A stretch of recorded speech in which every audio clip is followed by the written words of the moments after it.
Rock and metal invasion. Rock and metal invasion. Rock and metal invasion. Rock and metal invasion. Hi, welcome to Rock and Metal Invasion. My name is Steve. Coming up on the show today, I'm doing European hair metal before hair metal existed. So this is the fourth part of my before hair metal existed episodes that I've been doing. I did it for Canadian hair metal, I did it for US or lesser known US bands, and I did it for the UK bands as well. So I thought I'd finish off with some European bands that were doing a sound that would have fitted nicely into the hair metal scene prior to, and these songs all came out prior to the hair metal scene really being in existence. Now, of course, it wasn't called hair metal, I know, during the time that it was in existence, but I'm calling it that time from around 83 through to about 1992.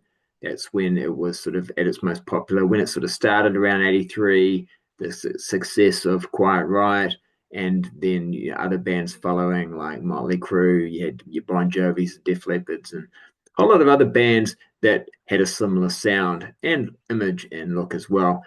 I'm focusing more on the sound, but some of these bands even had, as I will show you today, even had some of the image down as well. For the European bands, they don't have to necessarily be lesser known. Some are lesser known, some are more well known.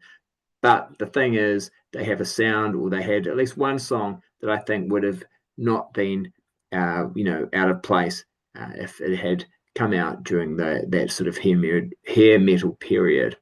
And just like on my other episodes, I've created a playlist for each of the songs that I'm highlighting. So I'm highlighting one song from an album from that band.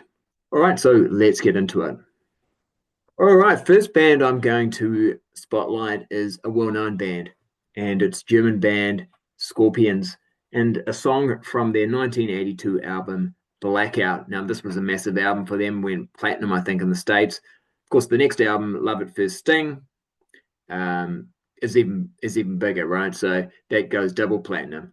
But this was sort of the start, and they totally had the sound, the hair metal sound, or a sound that would not have been out of place in the hair metal years, even on this album here. It's just that really good commercial, melodic, hard rock. They've been around for a while, of course, but they're really starting to get their sound down. And the song I've spotlighted is No One Like You, which is a fantastic song. I think it was the first single from this album, and you can see a music video for that song as well. And I think it's like, the band are in Alcatraz during the music video, and even Rudolf Scheichner, the guitar player, he's dressed up like this in the music video. Now, this isn't Rudolf. I always thought it was, but it's actually the artist who did this. It's like a self-portrait. They look quite similar, though, don't they? But yeah, check out the song "No One Like You." It's, you may have already heard it. It's a classic song, but for me, that is a great example. This came out in 1982, and it's a great example of European hair metal before hair metal existed. So that's my first selection. Okay, so my next one that I'm selecting for my playlist is Vandenberg, and a track from their debut album. Of course, Adrian Vandenberg, a Danish guitar player, and he's the guitar player in this band, and of course named after him, Vandenberg. He's not the singer, but he's the guitar player, and this is their debut album. And the song I'm selecting is Burning Heart, which was a single from this album. Surprisingly, I don't think this was really like a big hit, but Burning Heart, that is for me, like, that totally wouldn't have sounded out of place in the hair metal years. Now, I think, Adrian Vandenberg must have known this was a great song, because he's re-recorded it 2 more times since. He recorded it again for a compilation that came out, I think, around 2004, and then also on the 2020 album that he put out, he did a different, what he called Burning Heart 2020, is a version of it on that album as well. But of course, this is the debut Vandenberg album. They do 3 albums. There's also a best of album, and then Adrian Vandenberg goes on to join Whitesnake. and has done quite a lot of touring and recording with David Coverdale and Whitesnake as well. But yeah, a really good album, this one. But Burning Heart is just a fantastic song, and yeah, it was one of the first ones I thought of when I thought about proto hair metal before hair metal existed. I just thought, yeah, Burning Heart, Vandenberg, that would be a good one. So there it is. That's my second selection. All right, my next selection is the Swiss band Crocus and One Vice at a Time. I think this is album number 6. So they've been around for a while, and of course they do get compared to AC/DC quite a bit. But I really think they should have had much more success throughout the 80s. Interestingly enough, when the hair metal period comes in, it's probably one of their less successful times. At least critically as well. I think some people preferred their sort of more early 80s sort of sound. They get compared to AC/DC quite a bit. But One Vice at a Time is a great album, and it was really hard for me actually to narrow it down to one song. But I've decided to go with the track Playing the Outlaw. Really amazing song. Long Stick Goes Boom was also a serious contender, but I think that fits in really well with the hair metal years, and is a fantastic song. Mark Storace, of course, on vocals, amazing. But this is a great record. Of course, it is produced by Tony Platt as well, who helped work on the AC/DC Back in Black album. I think he was like engineer on that album. He's co-producing this along with the band. But they did AC/DC at times, I think, even better than AC/DC. Anyway, I really wanted to highlight this album and the song Playing the Outlaw, one of my favorite Crocus songs, but it's one of my favorite bands. I think they're really great. And put out, like I said, this is their 6th album, but they put out a lot more albums throughout the 80s.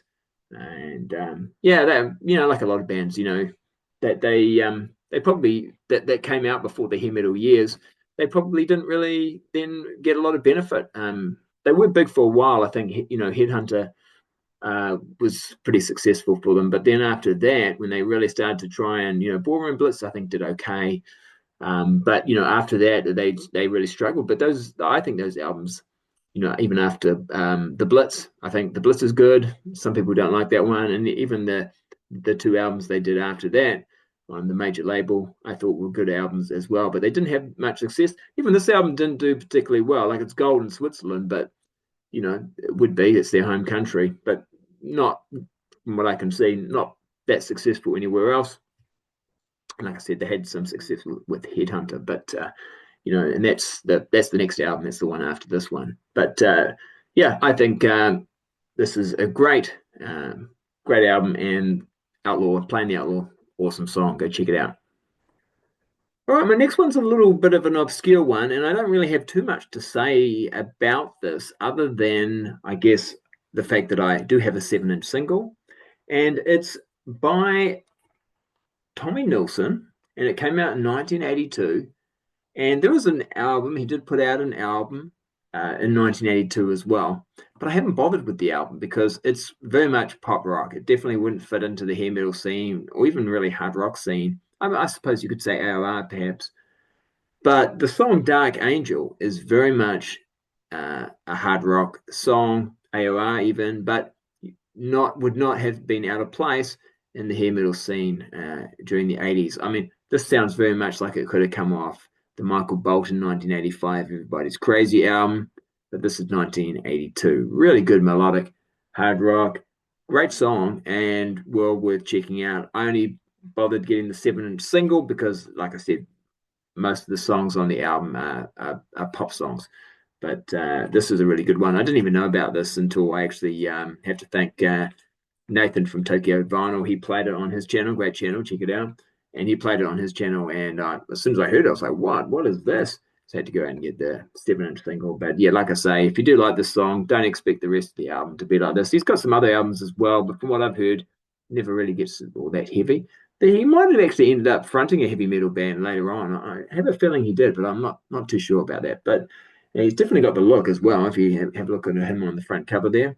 And yeah, so this is the kind of guy who I would be, back in the day, I'd be going through the record bins, and if I'd seen especially I think his 87 album, where of course that is peak, sort of hair metal times. But he's got a hair metal haircut. But that album is just, again, it's just a pop record, really. But he definitely had the look down.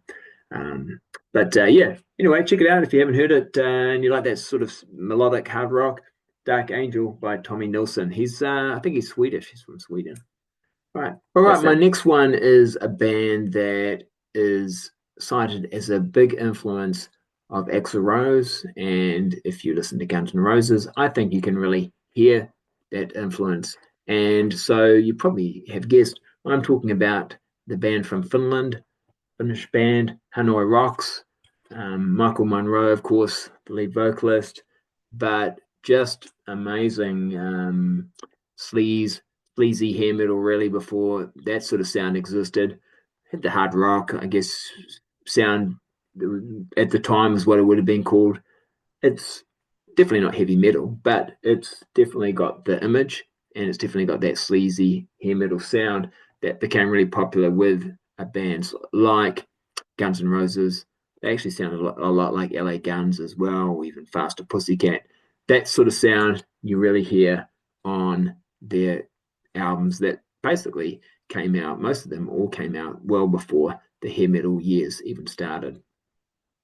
So this is Self-Destruction Blues. This is the album Self-Destruction Blues, which interestingly enough is not even really a studio album. It's a whole lot of sort of outtakes, B-sides, and so forth.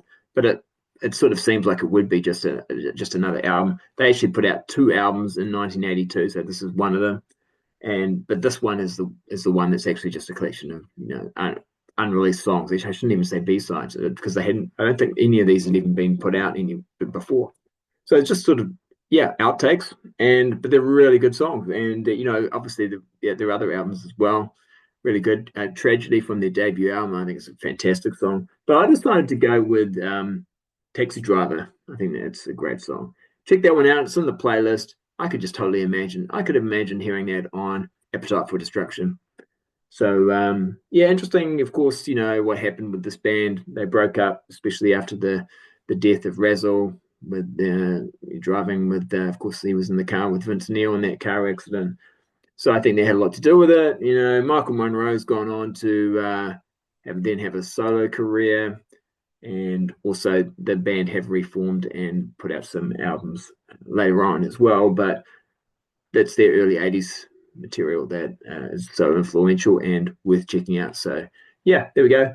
The song I'm highlighting from Hanoi Rocks is Taxi Driver. All right, the next one I'm choosing is the band called the EF Band, and a song from their album Deep Cut, which came out in 1982. Now, the EF Band often lumped in with the new wave of British heavy metal scene, but actually they're not British. They're from Sweden, a Swedish band. And yes, they did come out around about the time that new wave of British heavy metal was popular. In fact, I think they're on the Metal for Mothers compilation. But they're actually from Sweden. And again, like I said, when I was doing the UK hair metal before hair metal existed, a lot of the new wave of British heavy metal bands could actually also have fitted in to the hair metal scene quite nicely. They were almost having that proto hair metal sound before that sound existed. And I think with the song I've selected from this 1982 album, I've selected Love Is a Game. I think that's definitely the case. Yes, it could have done with some better production perhaps, but essentially this song would not have sounded out of place in the hair metal years. So go check it out if you haven't heard this song or this band before. There's a follow-up album after this as well. Like I said, I think just with better production, this would have been a really good song, would have fitted in quite well with the hair metal scene. They had the look, I think, a little bit as well. And like I said, they're from Sweden. So if you haven't heard these guys, go check them out. The song is in the playlist. All right, my final selection is a song that I actually don't have in my collection, but I do have one album from this band. The band I'm talking about is Picture. They're a band that from Holland, and the album I've got is Traitor. I think this one came out in 1985. So I'll show this just so you know, maybe you might know the band when you see the album cover. They came out in 85, but the song I'm going to highlight, because of course we're talking pre-hair metal, is a song from their 1982 album, and it's the title track, Diamond Dreamer. Really great melodic metal. And, when I talk about melodic metal, really that fits quite nicely into the hair metal scene. So, yeah, really it's got a good, nice riff, but still melodic. Production is actually pretty good on this one. And there's other songs on this album as well that are well worth checking out. So I must admit that album is probably going to be on my want list at the moment. Right, my final selection is a band I don't actually have any physical product of, but I probably should get around to getting something because they do sound like the kind of band I would like. Now, I've not heard everything, but I've heard a few songs, and I think, I should probably look at getting some of their discography. But it's a pretty short discography from what I can see, just the 2 albums. The band I'm talking about is a German band called Bullet, and they put out their debut album Execution in 1981. And then they did a follow-up album, No Mercy, in 1983. But from what I've heard, I think I really like both albums quite a bit. Of course, 1983 isn't going to qualify for this show, but the 1981 album could. And the title track is the track that I have chosen. Really good, heavy rock, hard rock, a bit of AC/DC type of sound there, but I thought it was really good. And for 1981, if I'd heard that back in the day, I think I would have thought that was very much the type of thing I like to listen to. So, so German band, Bullet, and I have heard people talk about them from time to time on various channels, so you may be familiar with them. It came out on Polydor, their debut album, but 1981. Some of the other songs on the album, perhaps that I've heard online, perhaps not as good, but this title track, Execution, is really good. So check that one out. That's my last selection for today's show, Bullet and the song Execution. All right, there we go. That's the final song, and that is the end of the episode for today. Of course, today I've been talking about European hair metal before hair metal existed. So some European bands that have songs that I think would not have been out of place in the hair metal years. But let me know in the comments if there's some bands that released hair metal songs that fit that hair metal category prior to 1983 that you think would be worth checking out. I'd love to know. A lot of these bands I've discovered, some of them just quite recently, and from people's comments or things that I've seen or heard online. So let me know. If you enjoy this type of content, make sure you hit the thumbs up. If you haven't subscribed and you want to be notified of when I post new episodes, make sure you hit the subscriber button, and I'll catch you later. All right, see ya.